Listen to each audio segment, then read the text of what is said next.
Welcome to Celebrate Aging. I'm Vicki Marthaler, the chaplain at Emmanuel Nursing Home, and I am here today to share some stories that families have shared with me. I've written them down just because I don't want to be rambling, which I'm very good at doing. But these are very important conversations, and I kept the names out because I think that they are stories that not only just for a specific family, but stories that kind of touch lives in general. And so I'd like to share with you a little bit about Emmanuel and the families that they serve. And it starts like this. Emmanuel has been a blessing to my family. With Dad being here, we have had time now to plan and be family to each other. Caring for Dad in a disjointed way only caused our family to be fragmented. Now, I'm not going to say exactly what was the medical condition of the dad, but it did require a lot of care. And so coming to Emmanuel has allowed this family the breathing space they need to know that Dad is safe and being cared for, and they can care for one another and be family again. Caregiving is very hard work. Another shares this story. It was the hardest day of my life to bring Mom here to this place. I feel like I had failed even though I tried every avenue available to me. I had a housekeeper. I brought my mother to adult day services quite often. I joined a support group and learned from others. My husband pitched in whenever he could. My brothers who live far away trusted my judgment and were supportive, and it was nice not to have to argue with them. But it also would have been nice if they could have been right here beside me physically, but they couldn't. So I turned to Emmanuel, and I have to tell you that Emmanuel became family to me. Not only did they care for my mother, but each staff member also knows my name and takes time to talk to me and ask how I am doing. I feel stronger. The care is spread out. I still care for my mother, but I am not alone.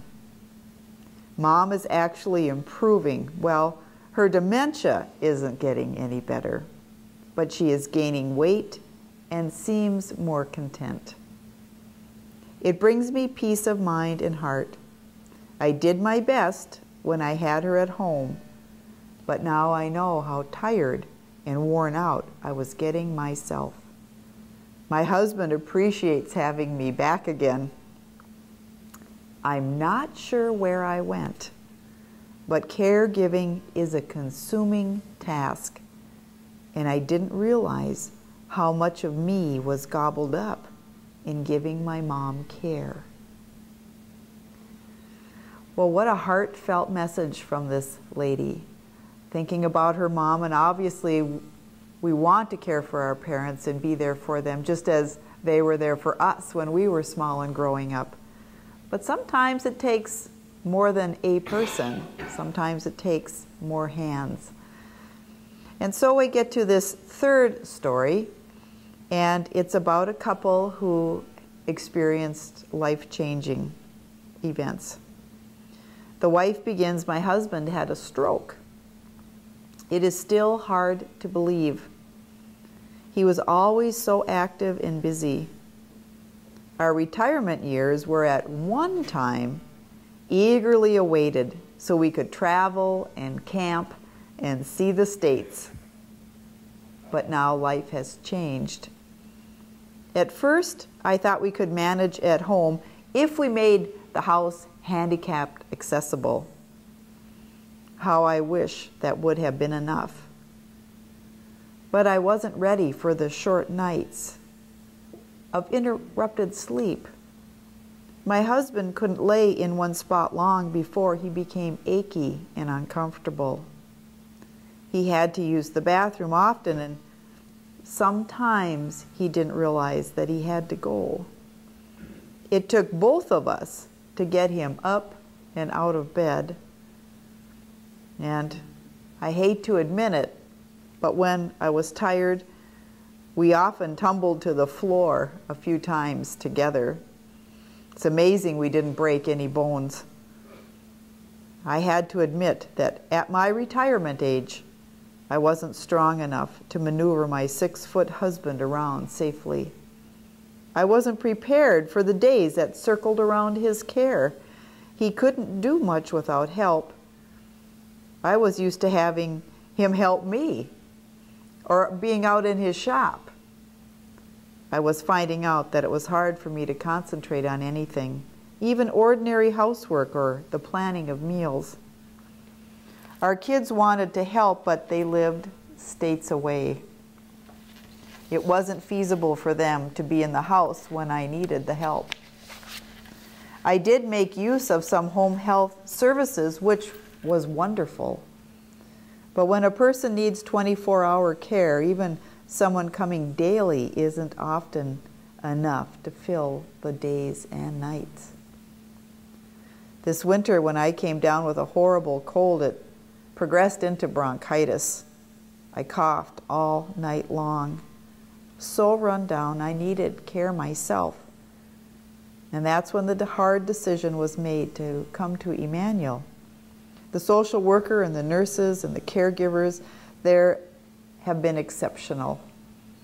They care for my husband as well as they care for me.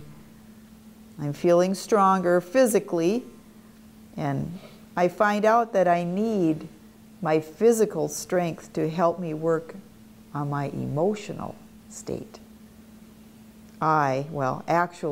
We, my husband and I, are still coping with this stroke that changed our lives. But Emmanuel is giving us the space we need to figure things out and go from there. It is amazing how well a person can feel when the worry burden has been shifted. These are heartfelt stories about real people in real life. And that's why Emmanuel is here. And I brought a cup that says Emmanuel Community on it, because there is a book that I have found. It's called A Cup of Our Life by Joyce Rupp. And it's a guide for spiritual growth. And it's a very interesting, intriguing, and a blessing of a book. There's a few chapters in here. She calls it the open cup. First of all, the cup of life, the open cup, the chipped cup, the broken cup, the cup of compassion, and then she talks about the blessing cup. What is your cup? There's an author that suggests that the portion of life that God has given me is not always sweet. It can be difficult. And the question is, are you willing to take up the cup God has given you in life and let it become a cup of blessing? Joyce says the cup of blessing is a term derived from the Jewish Passover rite, meaning not only that the cup is blessed, but that itself holds a blessing. This is an Emmanuel cup. Our mission and purpose is to bless and be a blessing. If life is not what you imagined, come to Emmanuel.